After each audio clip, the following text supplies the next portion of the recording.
Assalamualaikum warahmatullahi wabarakatuh. Waalaikumsalam warahmatullahi wabarakatuh. Selamat pagi semuanya. Alhamdulillah, pada pagi hari ini kita bisa berkumpul untuk berdiskusi bersama. Hadir bersama kita Mas Haryanto dan Mas Fatrul selaku pemateri ya, atau narasumber yang akan menjadi pemateri dalam diskusi kita pada pagi ini. Oke, langsung saja. Tema yang akan kita angkat yaitu tentang purchase agreement atau yang biasa disebut RIPO. Ya, perlu kita ketahui bahwa dalam dalam instrumen moneter secara umum itu dikenal salah satunya ada repo ya, sebagai salah satu channel atau jalur transmisi untuk menuju tujuan dari suatu kebijakan moneter. Nah, untuk lebih jelasnya apa itu repo dan saja yang menarik tentang hal itu, langsung saja kita diskusikan kepada dua pemateri kita. Oke, yang pertama langsung saja kepada Mas Har. Mas Har, sebenarnya apa sih repo itu? Oke, baik Mas Anies, terima kasih atas waktunya. Jadi seperti yang disampaikan Mas Anies tadi, repo itu adalah kepanjangan dari repurchase agreement, di mana repo ini adalah transaksi jual dan beli secara bersamaan untuk suatu surat berharga yang dilakukan pada tanggal penyelesaian yang berbeda. Dari sisi ekonomi, repo atau repurchase agreement ini serupa dengan pinjaman yang beragunan. Nah, kebalikan dari repo yaitu reverse sale dan repurchase agreement adalah suatu perjanjian di mana nasabah meminjam dana dengan surat berharga yang dimiliki. Saat ini produk repo dikhususkan bagi nasabah institusi financial non-bank. Nah, itu pengertian dari repo sendiri, Mas Anies. Oh iya. Jadi repo itu intinya apa? Jual beli yang itu ya, berarti penjualan yang disertai dengan kesepakatan untuk untuk dibeli lagi pada suatu saat ya, dengan disertai dengan tentunya dengan imbalan gitu ya, Mas. Istilahnya kalau di sini adalah agunan gitu. Jadi ada agunannya. Oh iya. Terus apa saja sih Mas keuntungan dari repo ini? Nah, repo ini ada beberapa keuntungannya, Mas. Yang pertama itu jaminan atas pinjaman, di mana surat berharga yang dibeli akan dipegang sebagai jaminan atas pinjaman yang diberikan. Seperti tadi yang dikatakan sebagai agunan. Terus yang kedua, alternatif likuiditas, di mana kemudahan mendapatkan alternatif likuiditas dalam waktu yang cepat. Yang ketiga, manajemen portofolio obligasi dapat digunakan untuk mendukung manajemen portofolio obligasi. Yang keempat, tenor yang fleksibel, di mana nasabah dapat melakukan lindung nilai dengan tenor jangka pendek maupun jangka panjang. Itu keempat keuntungan dari repo ini. Kemudian jadi begitu ya Mas, terkait dengan repo ternyata banyak manfaatnya ya Mas. Dalam ini bisa jadi alternatif likuiditas, kemudian bisa jadi portofolio juga, bahkan salah satu yang kelebihannya yaitu mempunyai tenor yang fleksibel. Nah, lalu ini Mas, tentu kan keuntungan tersebut punya ini ya, biaya ya. Berarti kalau dalam hal ini repo itu atau biaya dalam repo itu apa ya Mas? Nah, kalau biayanya untuk repo ini, suku bunga di dalam repo ini ditentukan oleh harga pasar itu sendiri, Mas. Jadi tidak ditetapkan langsung, namun mengikuti harga pasar yang ada. Ya, Mas. Berarti kalau misalkan ini tadi kan terkait dengan repo, banyak ya manfaatnya. Terus apa saja ya syarat untuk repo ini?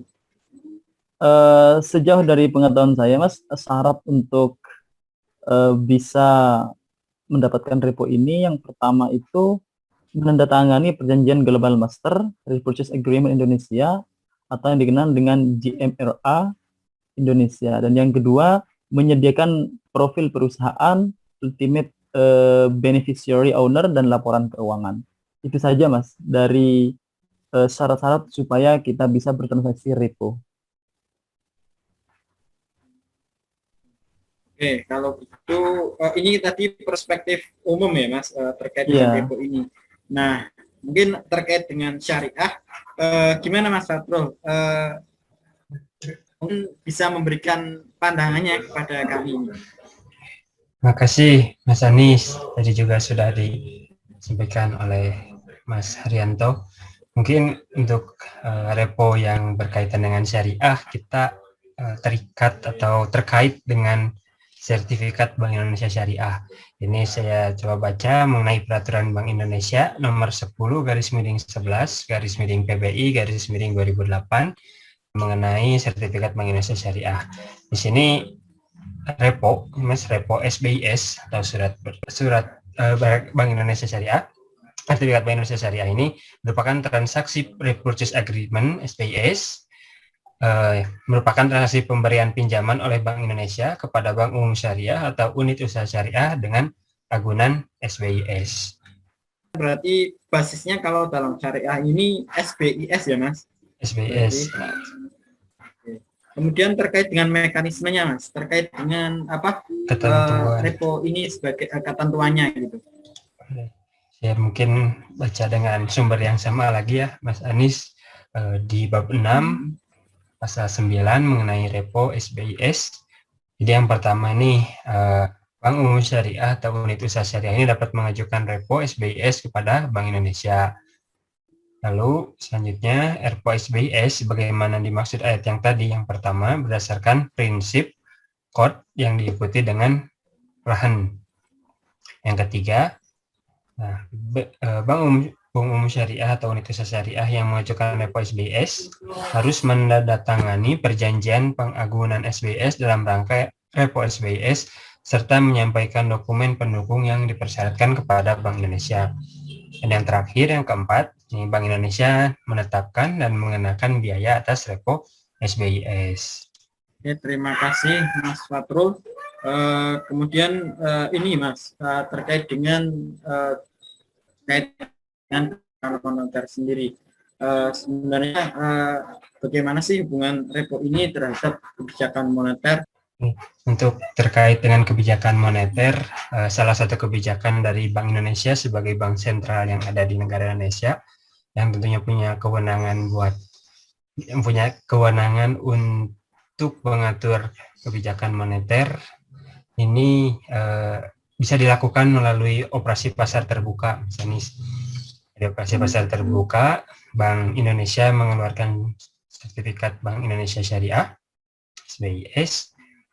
Nah, ini nanti setelah Bank Umum Syariah atau unit usaha syariah ini sudah membeli dan sudah mendapatkan hasil, bisa dilakukan repo kepada Bank Indonesia.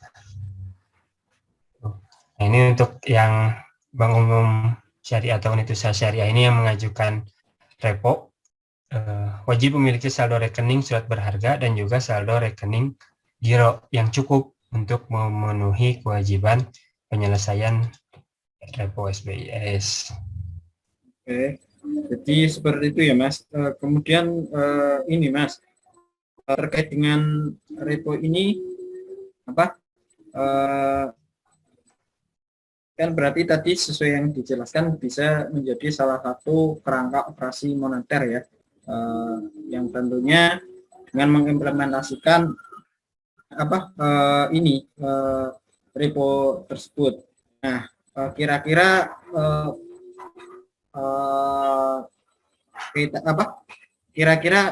seberapa efektif ya Mas repo ini jika kita bandingkan dengan mungkin operasi lain seperti suku bunga dan sejenisnya. Mungkin untuk efektif dan efisien, bisa jadi repo ini mempermudah kebijakan dari Bank Indonesia untuk mengatur jumlah uang yang beredar, dan mungkin bukan hanya Bank Indonesia yang bisa istilahnya melakukan kebijakan ini.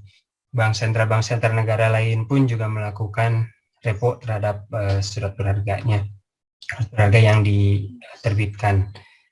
Termasuk untuk efektif, di samping kebijakan-kebijakan lain yang tentunya saling mendukung, dengan adanya repo ini bisa membantu juga bank-bank, khususnya bank syariah dan usaha syariah ini bisa berkontribusi membantu kegiatan kebijakan moneter.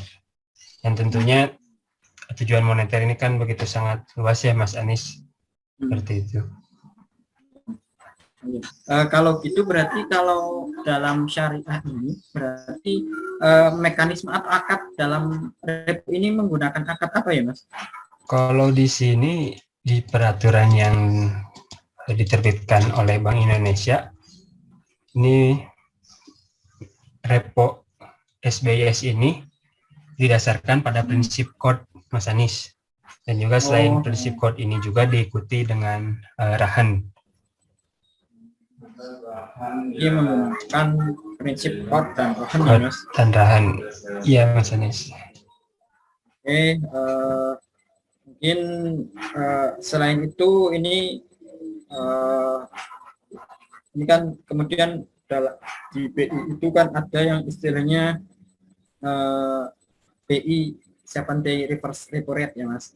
Oke, terima kasih Mas Fatrul atas penjelasannya terkait dengan repo dalam sisi syariah ya. Kemudian terkait dengan kembali ke pembahasan terkait repo dalam Bank Indonesia itu sekarang dikenal adanya BI 7-day reverse repo rate. Nah, kira-kira apa sih hal itu menurut Mas Dar?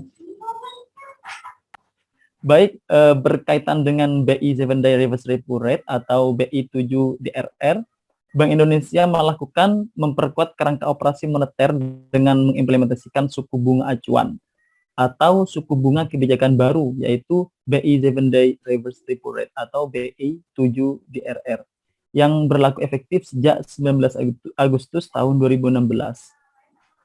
Nah, penguatan kerangka operasi moneter ini merupakan hal yang lazim dilakukan di berbagai bank sentral dan merupakan best practice internasional dalam pelaksanaan operasi moneter. Tujuan dari pencapaian tersebut adalah untuk memperkuat kebijakan dalam mencapai target yang ditetapkan. Nah, instrumen BI 7 DRR ini digunakan sebagai kebijakan suku bunga baru karena dapat mempengaruhi pasar uang, perbankan, dan sektor real. Nah, instrumen BI 7 DRR merupakan acuan yang baru memiliki hubungan yang lebih kuat dengan suku bunga pasar uang, transaksional atau transaksi di pasar, dan mendorong pendalaman pasar keuangan, khususnya penggunaan instrumen repo. Nah, terima kasih Mas. Iya, itu jelas sekali ya. BI 7 DRR Mas. Oke, terima kasih Mas. Lengkap sekali ya penjelasannya tadi. Terus kemudian apa sih dampaknya dari kebijakan BI 7-day reverse repo rate ini? Nah, dengan penggunaan instrumen BI 7-day reverse repo rate sebagai suku bunga kebijakan baru, terdapat 3 dampak utama yang diharapkan. Nah, yang pertama yaitu menguatkan sinyalnya kebijakan moneter dengan BI 7 DRR sebagai acuan utama di pasar keuangan. Yang kedua, meningkatnya efektivitas transmisi kebijakan melalui pengaruhnya pada pergerakan suku bunga pasar uang dan suku bunga perbankan. Dan yang ketiga yaitu terbentuknya pasar keuangan yang lebih dalam, khususnya transaksi dan pembentukan struktur suku bunga di pasar uang antar bank atau PUAP untuk tenor 3-12 bulan. Itu tiga keuntungan, tiga dampak utama yang diharapkan dari pemberlakuan instrumen BI 7-day reverse repo rate. Oke, terima kasih Mas Dar atas penjelasannya. Sangat jelas ya terkait dengan BI 7-day reverse repo rate ini. Terima kasih Mas Dar dan Mas Fatrul atas materinya. Meskipun sedikit bisa jadi menambah pemahaman kita terkait dengan apa itu repo rate, kemudian bagaimana dampaknya terhadap kebijakan moneter yang ada di Indonesia. Saya ucapkan terima kasih atas penjelasannya. Saya tutup. Assalamualaikum warahmatullahi wabarakatuh.